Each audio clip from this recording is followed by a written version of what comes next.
La semaine dernière, je suis allé à l'atelier de mon mécanicien de confiance. Il répare des voitures depuis 32 ans. Je lui ai demandé « Qu'est-ce que tu penses des voitures électriques ?» Il est resté silencieux. Il a regardé autour pour s'assurer que personne n'écoutait. Et il m'a dit « Honnêtement, je les déteste. Et pas pour les raisons que tu penses. Je les déteste parce qu'elles sont tellement fiables qu'elles vont me laisser sans travail. » Cette phrase m'a fait réfléchir.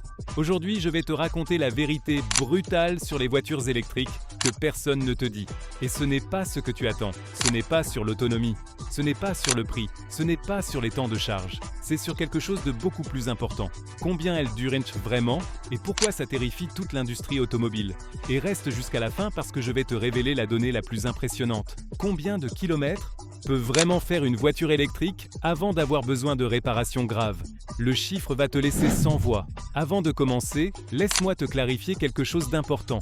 Je ne suis pas un fanatique des électriques. Je ne travaille pour aucune marque. Je conduis une voiture essence. Mais j'ai enquêté là-dessus pendant 6 mois. J'ai parlé avec 12 mécaniciens différents, j'ai analysé des données d'ateliers Tesla, j'ai interviewé des propriétaires avec plus de 200 000 km en électrique. Et ce que j'ai découvert a complètement changé ma perspective. Allons-y avec la vérité que personne ne te raconte. Vérité numéro 1. Les mécaniciens les détestent vraiment, mais pas pour ce que tu crois. J'ai interviewé 8 mécaniciens d'ateliers indépendants. La question, qu'est-ce que tu penses honnêtement des électriques? 7 sur 8 m'ont dit des variations de la même chose. C'est la fin de notre business. Pourquoi? Une voiture à combustion a entre 2000 et 3000 pièces mobiles dans le moteur et la transmission. Une électrique en a moins de 20. Pense bien, 20 T contre 2000. Ça signifie pas de vidange chaque année. Zéro revenu. Pas de changement de filtre à air, carburant, huile. Zéro revenu. Pas de bougies à changer. Zéro revenu. Pas d'embrayage qui s'use. Zéro revenu. Pas d'échappement qui rouille. Zéro revenu. Pas de turbo qui lâche. Zéro revenu. Pas d'injecteur à nettoyer. Zéro revenu. Pas de courroie ou chaîne de distribution. Zéro revenu. Mécanicien de Barcelone, 40 ans d'expérience, m'a confessé « 70% de mes revenus viennent de l'entretien régulier et des réparations de moteurs et transmissions. Si tout le monde conduisait des électriques, je devrais fermer l'atelier ou me reconvertir. Ce n'est pas de la théorie, c'est la réalité économique de l'industrie. » Vérité numéro 2. La durée réelle d'un moteur électrique est absurde. Tesla publie les données de ses voitures avec le plus de kilométrage. Il y a plusieurs Tesla Model S avec plus de 500 000 km. Certaines dépassent le million de kilomètres. Panne du moteur électrique sur ces kilomètres? Zéro. Oui, zéro. Le moteur électrique est toujours l'original, sans réparation. Comparons avec un moteur à combustion à 150 000 km. Première réparation importante. Turbo, injecteur ou similaire. À 250 000 km, réparation plus fréquente. À 400 000 km, moteur exceptionnel, la majorité ont déjà eu besoin d'une refabrication. Le moteur électrique, 1 million de kilomètres. Même moteur, fonctionnant. Pourquoi? Physique simple. Un moteur électrique a un composant mobile, le rotor qui tourne à l'intérieur du stator. C'est tout. Pas d'explosion interne, pas de température de 1000 degrés, pas de 3000 tours par minute avec des pistons montants et descendants. Pas de friction extrême de métal contre métal. Seulement un rotor tournant sur des roulements. Doux, silencieux, éternellement. Ingénieur de moteurs électriques m'a expliqué, un moteur électrique bien conçu devrait durer 1 million de kilomètres sans entretien interne. La limite n'est pas le moteur, ce sont les roulements. Et ceux-ci sont triviaux à changer si jamais c'était nécessaire. Vérité numéro 3, les freins durent 5 fois plus. Ça m'a surpris même moi. Dans une voiture à combustion normale, les plaquettes de frein durent 30 000 à 50 000 km. Dans une électrique, 150 000 à 200 000 km. Comment c'est possible? Freinage régénératif. Quand tu lèves le pied de l'accélérateur, le moteur électrique se transforme en générateur. Il freine la voiture en récupérant l'énergie. Les freins mécaniques ne sont presque pas utilisés. Propriétaire de Tesla Model 3 avec 180 bis et 1000 km, m'a montré ses plaquettes d'origine. Elles avaient encore 60% de vie. Dans ma Golf Essence, à 82 000 km, j'en suis déjà au 3e jeu de plaquettes. Calcul rapide, voiture essence, 400 000 km. 10 changements de plaquettes. Coût, 1 200 €. Voiture électrique, 400 000 km. 2 changements de plaquettes. Coût, 240 €. Économie, 960 € rien qu'en frein. Vérité numéro 4, l'entretien est ridiculement bon marché. Révision annuelle, voiture à combustion, 250 à 400 €. huile, filtre, révision, main-d'œuvre. Révision annuelle, voiture électrique, 80 à 120 €. Vérification frein, suspension, pneus, liquide de refroidissement, circuit batterie tous les 4 ans. C'est tout. Il n'y a rien d'autre à entretenir. J'ai vu des factures d'entretien d'une Tesla Model S avec 5 ans et 121 000 km. Coût total cumulé d'entretien préventif en 5 ans, 640 €. Ma Golf en 5 ans et 121 000 km, 2 300 € en entretien régulier. Différence, 1 660 € économisés.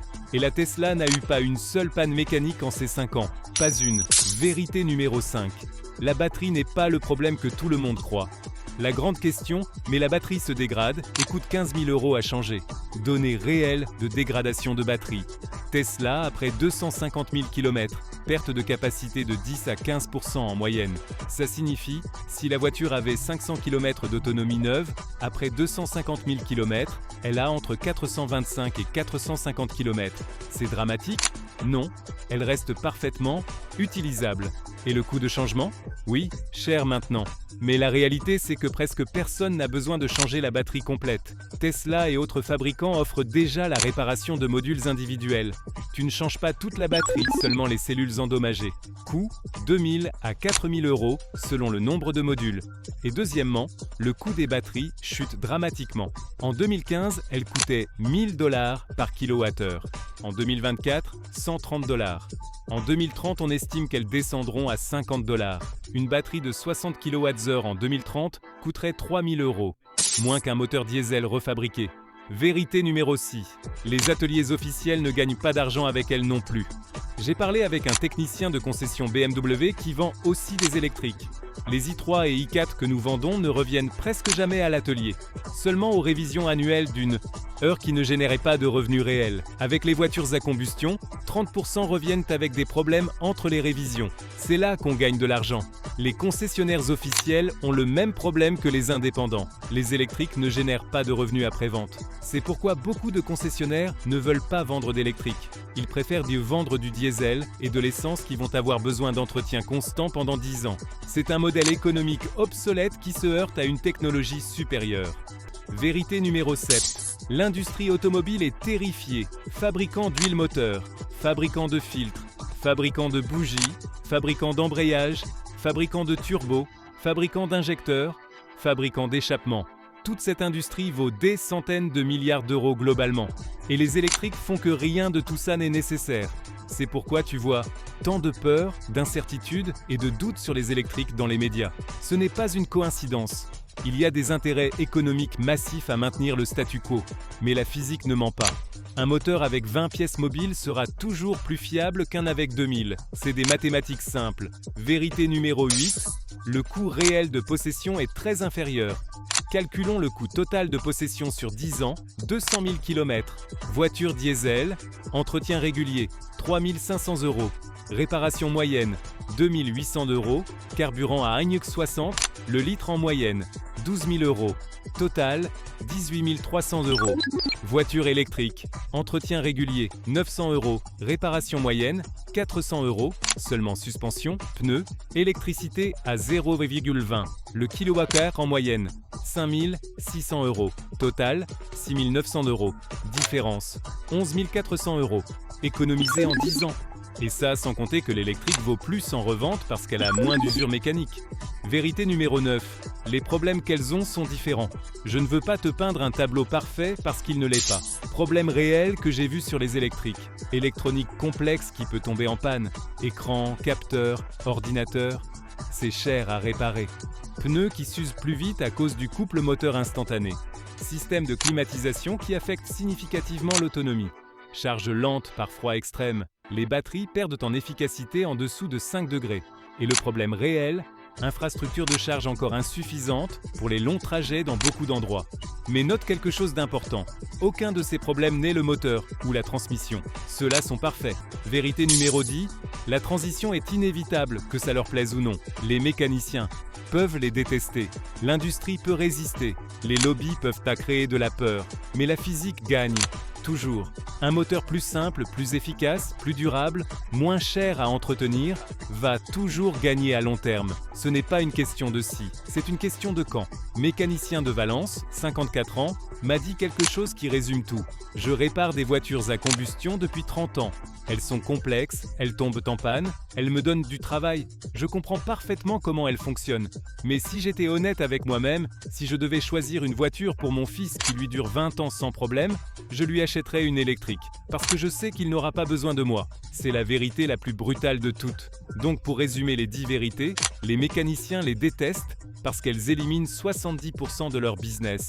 Les moteurs électriques durent 1 million de kilomètres sans réparation. Les freins durent 5 fois plus grâce au régénératif. L'entretien coûte 70% moins cher. Les batteries durent beaucoup plus que ce que les gens croient. Les ateliers officiels ne gagnent pas d'argent avec elles non plus. Une industrie multimilliardaire est menacée. Le coût réel de possession, 11 000 € moins cher en 10 ans. Elles ont des problèmes différents, pas de mécanique. La transition est inévitable. Ma conclusion personnelle, après 6 mois d'enquête, tu n'as pas besoin d'acheter une électrique maintenant si ça ne te convient pas. L'autonomie, le prix, l'infrastructure peuvent ne pas être adaptés pour toi encore. Mais ne crois pas la peur fabriquée sur leur durabilité.